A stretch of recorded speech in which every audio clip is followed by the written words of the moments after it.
महाराष्ट्र में बाढ़ ने कहर मचा रखा है। राज्य में करीब 6 जिले बाढ़ की चपेट में हैं। भारी बारिश के कारण महाराष्ट्र के रत्नागिरी, सिंधुदुर्ग, रायगढ़, कोल्हापुर और सतारा समेत कई जिलों में लाखों जिंदगियां पानी में गिर गई है। वहीं करीब 80 लाख लोग बाढ़ से प्रभावित हैं। बरसात के कहर को देखते हुए महाराष्ट्र में नेशनल डिजास्टर रेस्पॉन्स फोर्स की 18 टीमों को 6 जिलों में तैनात किया गया है। इसके अलावा 8 टीमों को अलर्ट पर रखा गया है।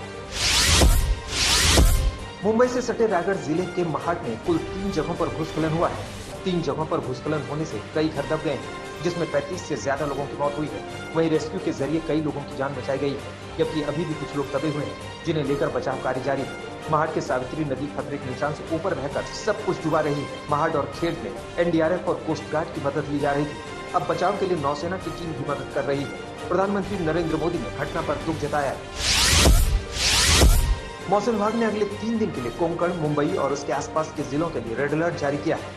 ठाणे और पालघर में भारी बारिश के कारण निचले इलाके 24 घंटे से पानी में डूबे हैं। बारिश की वजह से कोंकण रेल रूट पर कई जगह लैंडस्लाइड हुई है। वहीं अलग अलग जगहों पर कई यात्रियों के फंसे होने की खबर है। उद्धव ठाकरे ने हालात पर जल्द काबू पाने का भरोसा दिया है। उद्धव ने गृहमंत्री अमित शाह से बात की है, जहां उन्हें केंद्र की ओर से हर संभव मदद का भरोसा दिया गया है। महाराष्ट्र के डिप्टी सीएम अजित पवार ने राजनाथ सिंह से बात की है, जहां सेना को मदद के लिए लगाया जा रहा है।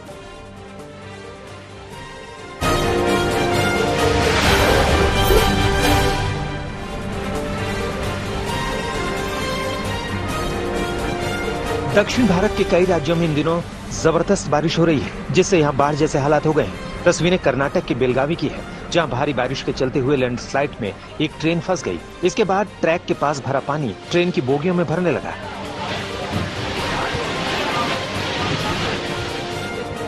कर्नाटक के उत्तर कन्नड़ जिले के कई गांव पानी में डूबे हुए हैं। लोग अपने घर छोड़कर सुरक्षित जगहों पर जा रहे हैं। इस बीच फंसे लोगों को बचाने और उन्हें मदद पहुंचाने के लिए अभियान तेज कर दिया गया है।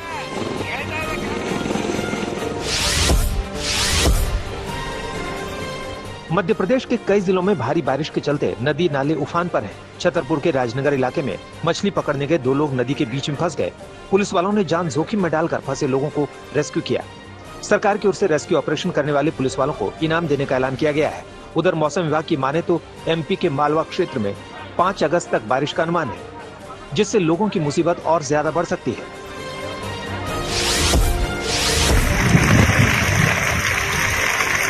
तेज बारिश के बाद मध्य प्रदेश के इंदौर शहर के कई इलाकों में पानी भर गया। इंदौर के धीरजनगर, शिवबाग, मायानगर और कृष्णबाग समेत कई कॉलोनियों में जलभराव से लोगों को दिक्कतों का सामना करना पड़ रहा है।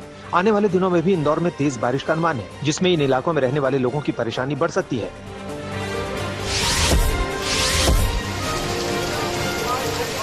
राजस्थान के फतेहपुर, शेखावटी, झालावाड़, जैसलमेर जैसे जिलों में इन दिनों तेज बारिश हो रही है। जैसलमेर में तो अब तक सालाना औसत से ज्यादा बारिश हो चुकी है। भारी बारिश के चलते इन शहरों के कई इलाकों में पानी भर गया है, जिससे लोगों को परेशानी हो रही है। मौसम विभाग के मुताबिक आने वाले 4 से 5 दिन प्रदेश के कई शहरों में भारी बारिश का अलर्ट है।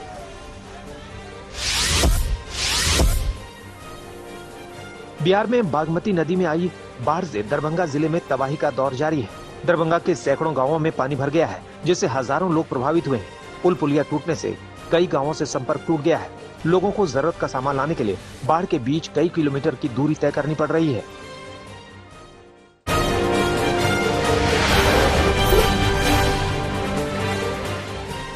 पंजाब के बाद अब कांग्रेस ने राजस्थान में गहलोत और पायलट कैंप में सुलह का फॉर्मूला तैयार कर लिया है। राजस्थान में इसी महीने मंत्रिमंडल विस्तार होगा। बताया जा रहा है कि 27 या 28 जुलाई को गहलोत मंत्रिमंडल का विस्तार हो सकता है, जिसके साथ ही जिलाध्यक्षों की नियुक्ति भी इसी महीने की जाएगी।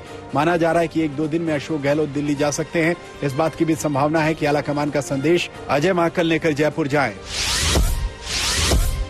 नवजोत सिंह सिद्धू ने पंजाब कांग्रेस की कमान संभाल ली है। कांग्रेस का प्रदेश अध्यक्ष बनने के बाद सिद्धू ने किसानों का मुद्दा उठाया और कहा कि किसान दिल्ली की सड़कों पर धरना दे रहे हैं। आज सबसे बड़ा मसला यही है।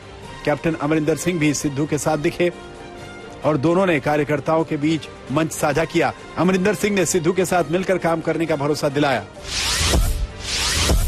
यूपी में ब्राह्मण मतदाताओं को लुभाने के लिए बीएसपी ने प्रदेश में ब्राह्मण सम्मेलन की शुरुआत कर दी है। कल पार्टी महासचिव सतीश चंद्र मिश्रा ने अयोध्या में ब्राह्मण सम्मेलन का आगाज किया। सतीश चंद्र मिश्रा ने कहा कि यूपी में जिस तरह से एनकाउंटर में ब्राह्मणों को मारा गया, अब उनका बदला लेने का वक्त आ गया है। उधर बीएसपी के इस अभियान पर पलटवार करते हुए बीजेपी ने कहा कि ब्राह्मण समाज अब बीएसपी की बातों में आने वाला नहीं। ब्राह्मण समाज अपेक्षित है पूरे उत्तर प्रदेश में। तो उस संबंध में जो हमने कार्यक्रम शुरू किया, पूरे प्रदेश में हर जिले में जाएंगे, हर जिले में, और लगातार निकलेंगे। तो शुरुआत हमने अयोध्या से की है। यूपी में मंत्रिमंडल विस्तार की तैयारियों के बीच प्रदेश अध्यक्ष स्वतंत्र देव सिंह ने कल दिल्ली में प्रधानमंत्री मोदी से मुलाकात की। इसके साथ स्वतंत्र देव सिंह गृह मंत्री अमित शाह से भी मिले। माना जा रहा है कि इस मुलाकात के दौरान यूपी में मंत्रिमंडल विस्तार और संगठन को लेकर बातचीत हुई।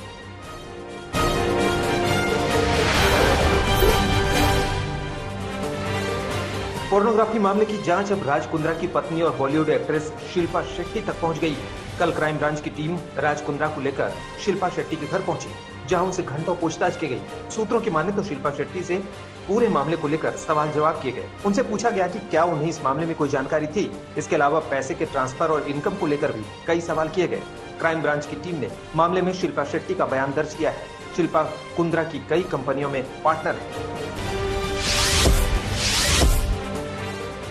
राज कुंद्रा केस में क्राइम ब्रांच को कई अहम सुराग मिले हैं। सबसे चौंकाने वाली बात यह है कि राज कुंद्रा की गिरफ्तारी के बाद सर्वर से काफी डेटा डिलीट कर दिया गया है। पुलिस इस समय उस शख्स को ढूंढने में लगी है जिसने ये डाटा सर्वर से डिलीट किया है। इसके अलावा वो सीसीटीवी फुटेज की भी छानबीन कर रही है। फॉरेंसिक एक्सपर्ट की टीम डेटा को बचाने की कोशिश में जुटी हुई है। एक क्रिकेट सट्टेबाजी कंपनी का भी नाम इस मामले में सामने आ रहा है। इस कंपनी के अकाउंट से राज कुंद्रा के अकाउंट में भारी मात्रा में रकम ट्रांसफर की जा रही थी। इसके अलावा पुलिस ये ढूंढने की कोशिश में लगी है कि जो मुनाफा पोर्नोग्राफी रैकेट ने कमाया है, उसे राज कुंद्रा क्रिकेट बेटिंग की ओर ले जाने में मदद कर रहे थे या नहीं। राज कुंद्रा को 27 जुलाई तक न्यायिक हिरासत में रखे जाने का फैसला सुनाया गया है। उनके सहयोगी रेयान थोरपे को भी 27 जुलाई तक कस्टडी में भेज दिया गया है। कुंद्रा फिलहाल भाईखला जेल में है। वहीं राज कुंद्रा ने अपनी गिरफ्तारी के खिलाफ बॉम्बे हाईकोर्ट का दरवाजा खटखटाया है। कुंद्रा ने अपनी गिरफ्तारी को अवैध बताया है। उनका कहना है कि पुलिस ने उन्हें 41A के तहत नोटिस नहीं दिया था।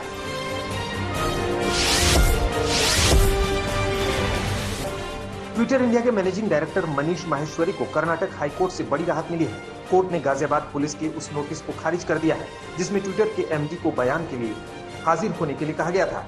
कोर्ट ने कहा कि बयान वर्चुअली दर्ज किए जाए। गाजियाबाद कॉलोनी बॉर्डर पुलिस ने मनीष माहेश्वरी को ट्विटर पर सांप्रदायिक वीडियो पोस्ट करने के संबंध में नोटिस जारी किया था। सोशल मीडिया पर सर्कुलेट हुआ वीडियो एक बुजुर्ग मुस्लिम पर हमले से संबंधित था।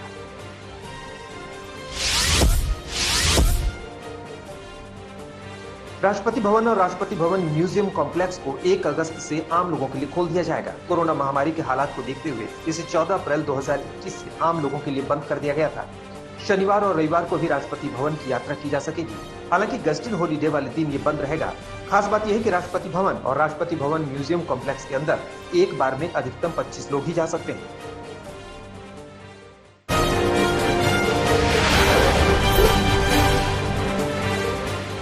ओलंपिक खेलों में तीरंदाजी के मिक्स टीम इवेंट में भारत ने चीनी ताइपे को 5-3 से मात दी। दीपिका कुमारी और प्रवीण जाधव की जोड़ी क्वार्टर फाइनल में पहुंच गई है।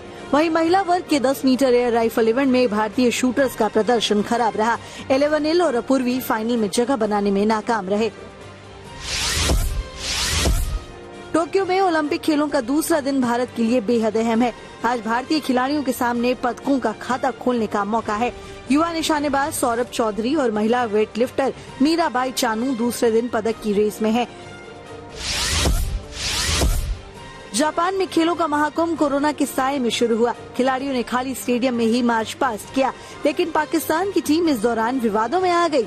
देश का झंडा उठाने वाली बैडमिंटन खिलाड़ी महूर शहजाद और शूटर खलील अख्तर ने ठीक से मास्क नहीं पहना था। कोलंबो में खेले गए तीसरे वनडे मैच में श्रीलंका ने भारत को 3 विकेट से हरा दिया। 227 रनों के लक्ष्य को श्रीलंका की टीम ने 39 ओवर में 7 विकेट खोकर हासिल कर लिया। श्रीलंका की ओर से अविष्का फर्नांडो ने सबसे ज्यादा 76 रन बनाए। राहुल चहर ने भारत की तरफ से सबसे ज्यादा 3 विकेट लिए। भारत ने 3 मैच की सीरीज को 2-1 से अपने नाम कर लिया।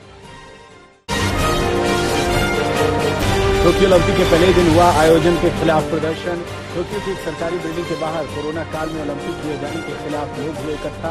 लगाए गए कैंसिल द ओलंपिक्स और सेव पीपुल्स लाइफ के नारे। महामारी की वजह से जापान की सरकार और समिति के बीच बिना दर्शकों के ओलंपिक का किया जा रहा है आयोजन। लंबे राजनीतिक संघर्ष के बाद ओशिनियाई देश समोआ में पहली महिला प्रधानमंत्री को कमान, कोर्ट के आदेश के बाद फास्ट पार्टी की फियामी नाओमी मटाफा बनी समोआ की प्रधानमंत्री। 2020 में बनी फास्ट पार्टी ने समोआ पर 39 साल से राज कर रहे मानवाधिकार पार्टी को राष्ट्रीय चुनाव में हरा दिया। साउथ कोरिया के ग्रेटर सोल में कड़े कोरोना प्रतिबंधों के साथ बढ़ाया गया 2 हफ्ते का लॉकडाउन। देश में कोरोना महामारी की शुरुआत के बाद तेजी से फैल रहा कोरोना संक्रमण